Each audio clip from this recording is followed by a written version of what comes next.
महाभारत में युधिष्ठिर नहीं बल्कि यह व्यक्ति था सत्यवादी और दृढ़ निश्चयी। महाभारत में युधिष्ठिर को धर्मराज कहा जाता है, जिसने कभी भी झूठ नहीं बोला और हमेशा सच की राह पर चला। परंतु महाभारत में एक ऐसा शख्स भी है जिसने कभी झूठ नहीं बोला और ताउम्र अविवाहित रहे। उन्हें 2 महिलाओं ने शादी का प्रस्ताव भी दिया, परंतु उन्होंने इनकार कर दिया। स्वर्ग की अप्सरा उर्वशी तो उनके आकर्षण में बंधी हुई पृथ्वी तक चली आई थी। कई तरीके से उन्हें रिझाने की कोशिश भी की, परंतु ये शख्स अपनी प्रतिज्ञा के पक्के थे। दोस्तों, ये शख्स हैं भीष्म पितामह, जिन्हें देवव्रत भी कहा जाता था, जिन्होंने कभी झूठ नहीं बोला और अपने दिए गए वचनों का आजीवन पालन किया। उन्होंने महाभारत में सबसे लंबी जिंदगी जी है। आज इस वीडियो में उनके जीवन के सबसे बड़े सच बताएंगे और ये भी बताएंगे कि किस तरह से उर्वशी उनके प्यार में हो गई थी पागल।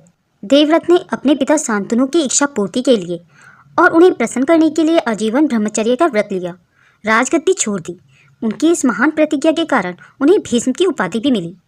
पांडवों के लिए वो पितामह थे, लिहाजा वह भीष्म पितामह कहलाने लगे। भीष्म ने हमेशा ही धर्म और सत्य का पालन किया है, चाहे उसके लिए उन्हें कितना भी कष्ट भोगना पड़ा हो। कौरवों का पक्ष उन्हें अपने वचन के कारण लेना पड़ा, भले ही वह जानते थे कि पांडव धर्म के मार्ग पर हैं। आज हम इस वीडियो में जानेंगे कि आखिर वो कौन 2 महिलाएं थीं जिन्होंने शादी का प्रस्ताव भीष्म के सामने रखा था और भीष्म नहीं माने अपने वचन के कारण। पहली स्त्री थी अंबा, जो कि काशी नरेश की बेटी थी। भीष्म पितामह ने अपने भाइयों विचित्रवीर्य और चित्रांगद के लिए काशीपुर की 3 राजकुमारियों अंबा, अंबिका और अंबालिका का उनके स्वयंवर से हरण कर लिया था। हालांकि अंबा पहले से ही साल देश के राजा से प्रेम करती थी और उनसे विवाह करना चाहती थी। जब भीष्म को यह पता चला तो उन्होंने उन्हें वापस जाने के लिए कहा, लेकिन साल्व ने उन्हें अस्वीकार कर दिया क्योंकि भीष्म उन्हें हरण करके ले जा चुके थे। अब अंबा वापस भीष्म के पास लौटी और भीष्म को प्रतिज्ञा तोड़कर उनसे विवाह करने के लिए बोलने लगी। भीष्म ने अपने ब्रह्मचर्य व्रत और प्रतिज्ञा के कारण इसे अस्वीकार कर दिया। तब अंबा ने प्रतिज्ञा ली कि वह भीष्म के विनाश का कारण बनेगी और उसने कठोर तपस्या कर भगवान शिव से वरदान पाया। अगले जन्म में वह शिखंडी के रूप में जन्म लेकर कुरुक्षेत्र में भीष्म की मृत्यु का कारण बनी। अब जानते हैं कि आखिर स्वर्ग की अप्सरा उर्वशी भी भीष्म के प्यार में कैसे पड़ गई थी। वह किसी भी हालत में उनसे विवाह करना चाहती थी। महाभारत की अधिकांशतः प्रमुख संस्करणों में उर्वशी और भीष्म पितामह की कहानी का उल्लेख नहीं मिलता। यह कथा ज्यादातर लोक कथाओं और ग्रंथों में पाई गई है। भीष्म पितामह यानी देवव्रत जब युवा थे तो उनकी वीरता की ख्याति चारों ओर फैल चुकी थी, इसलिए स्वर्ग की अप्सराएं भी उन्हें पाना चाहती थी। अप्सरा उर्वशी अपने सौंदर्य और आकर्षण के लिए प्रसिद्ध थी। वह भीष्म की दीवानी हो गई और उन्हें अपनी सुंदरता पर बहुत घमंड था। उर्वशी ने सोचा कि वह निश्चित तौर पर भीष्म को अपने रूप और मोहकता से आकर्षित कर लेंगी और तब भीष्म अपनी प्रतिज्ञा तोड़ देंगे। तब वह उनसे शादी कर लेंगी। उर्वशी ने स्वर्ग से आकर भीष्म को रात में अपने मोहक नृत्य और सुंदर वेशभूषा से रिझाने की कोशिश की और भीष्म को अपने प्रेम और विवाह का प्रस्ताव दिया।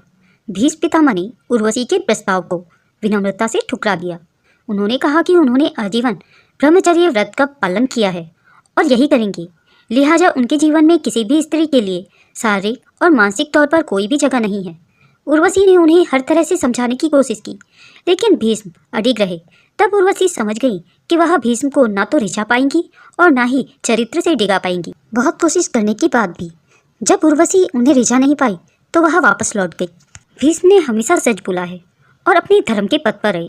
जब उनके पिता शांतनु ने सत्यवती से विवाह की इच्छा व्यक्त की तो सत्यवती के पिता ने यह शर्त रखी कि सत्यवती का पुत्र ही शांतनु की राजगद्दी संभालेगा। इस स्थिति में भीष्म ने प्रतिज्ञा की कि वह आजीवन ब्रह्मचारी रहेंगे, कभी राजगद्दी पर दावा नहीं करेंगे और इस वचन को उन्होंने हमेशा सत्यनिष्ठा से निभाया। दूसरा, कुरुक्षेत्र युद्ध में भीष्म पितामह ने स्पष्ट रूप से कहा था कि वह कौरवों के पक्ष में युद्ध करेंगे क्योंकि वह धृतराष्ट्र यानी राजगद्दी के प्रति निष्ठावान है। एक और अन्य बात से उनकी सत्यनिष्ठा का पता चलता है। जब द्रौपदी ने सभा में पूछा कि क्या युधिष्ठिर को उन्हें दांव पर लगाने का अधिकार था तो भीष्म ने सत्य को स्वीकार करते हुए कहा कि इस विषय में धर्म की व्याख्या जटिल है, लेकिन ये स्पष्ट है कि तुम्हारे साथ जो हुआ है वह अधर्म है। युधिष्ठिर ऐसा नहीं कर सकते थे। उनका ये सच बेशक कौरवों के पक्ष में था। दोस्तों, अगर यह वीडियो आपको पसंद आई हो तो इसे लाइक और शेयर जरूर करें। अगर आप मेरे चैनल में नए हैं और ऐसी ही रोचक कथाएं सुनना पसंद करते हैं तो मेरे चैनल को सब्सक्राइब करें। वीडियो को अंत तक देखने के लिए आप सभी का